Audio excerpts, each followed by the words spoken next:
And on 2 News Nevada at 4, we heard what Congressman Mark Amodei had to say about protests outside his Reno office and his thoughts about federal employees losing their jobs under the Trump administration.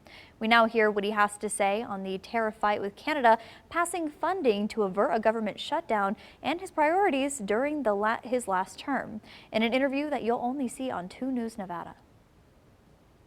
All eyes have been on the latest round of tariffs between the U.S. and Canada as the two countries continue to trade blows during President Trump's first 50 days in office. Pretty clear that it's in both parties' interest to find some sort of accommodation or adjustment and go forward with there. Congressman Mark Amodei, who sat down with us for an interview today, doesn't say that lightly. He's the co-chair of the American Canadian Economy and Security Caucus, since his district is one of the highest exporters to Canada in the region. If the objective is to bring those core manufacturing areas back into our control, chips, lumber, aluminum, steel, pharmaceuticals, all that other sort of stuff, I support that.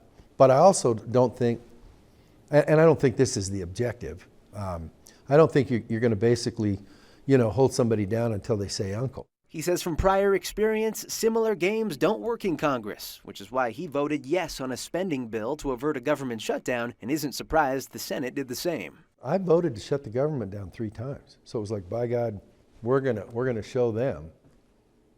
All 3 times, nothing from the beginning of the shutdown to the end changed. But when it comes to his priorities, he's hoping to spark changes in Nevada. He's introduced a resolution that he says would take down some of the red tape when it comes to mining production, another that he says would ensure medical care to veterans exposed to toxins at the Nevada Test and Training Range. And his latest is the reintroduction of an act that would transfer federal lands to a half-dozen counties in Nevada for the purpose of economic development. When we draft a lands bill, we go to the planners and zoners in the location.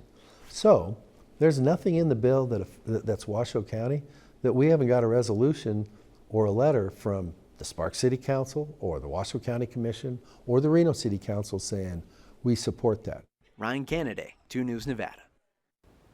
And if you missed the portion of our interview discussing town halls and President Trump's efforts to downsize the government, you can find that on our website at 2news.com.